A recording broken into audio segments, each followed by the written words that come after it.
Pierre Bourdieu, sociologue français du XXe siècle, développe une analyse des classes qu'il présente comme une synthèse des analyses de Marx et de Weber. En effet, il cherche à dépasser les deux conceptions sociologiques dominantes qui, selon lui, ne permettent pas d'analyser la réalité des sociétés actuelles. La conception strictement déterministe conduit à poser l'individu comme manipulé par des forces qui lui échappent. Elle n'est donc pas adaptée aux sociétés modernes individualistes. La conception actionnaliste postule quant à elle que l'individu est rationnel et sans attache sociale ni familiale. Elle ne lui paraît pas plus réaliste. Ces deux conceptions, bien que développant des démarches opposées, conduisent finalement à des résultats comparables. Les individus n'ont pratiquement aucune liberté d'action, puisqu'ils sont, chez Marx, déterminés par des forces qui leur échappent.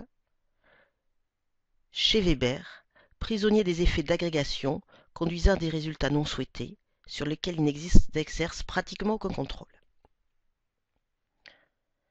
Bourdieu reprend alors des éléments de chaque analyse et les articule.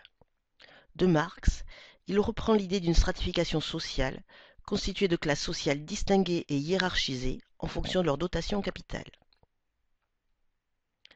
De Weber, Bourdieu reprend trois éléments. Premier élément, une analyse multidimensionnelle de l'espace social. Deuxième élément, l'idée que le degré de prestige social est associé à un style de vie spécifique. Troisième reprise, l'idée de classe potentielle et non de classe réelle. Ces classes potentielles peuvent le devenir par la mobilisation. Bourdieu développe alors ses analyses en construisant le concept d'habitus. Chaque individu est caractérisé par une histoire et occupe une position sociale qui détermine un point de vue particulier sur le monde social. L'habitus peut alors être défini comme l'ensemble de dispositions que l'individu a incorporées, assimilées au cours du temps, qui lui font percevoir le monde d'une manière particulière et ainsi guident ses actions.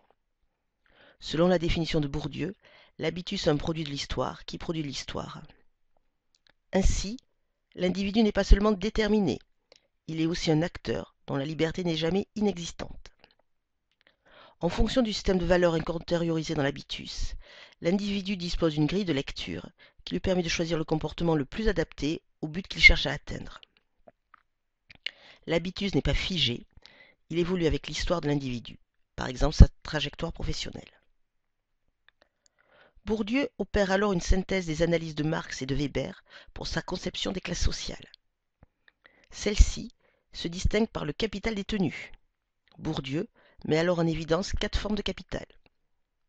Le premier est le capital économique. Il consiste en moyens matériels favorisant la réussite aussi bien scolaire que sociale. C'est le revenu et le patrimoine. Deuxième capital, le capital culturel, c'est-à-dire le capital linguistique et culturel accumulé par la famille. Il va être transmis de manière continue aux enfants au cours de la vie quotidienne, mais aussi par la visite de musées. Il est de trois types selon Bourdieu. Le capital culturel objectivé et la possession d'œuvres d'art, de monuments historiques. Le capital culturel incorporé et l'aisance et la maîtrise de la culture légitime, par exemple l'art de la conversation.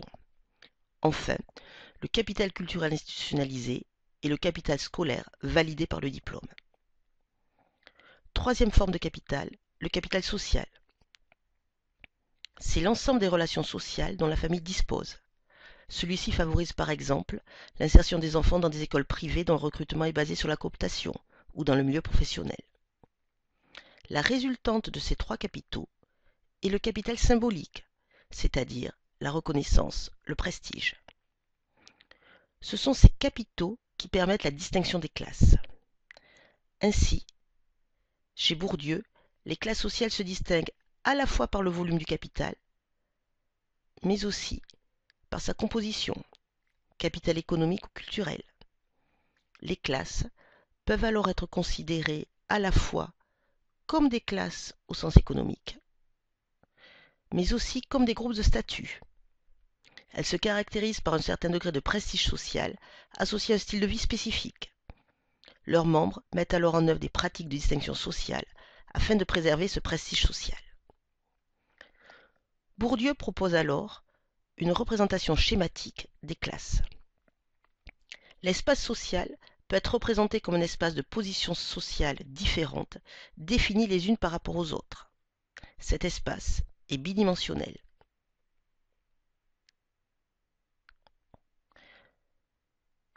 Sur l'axe vertical, le volume.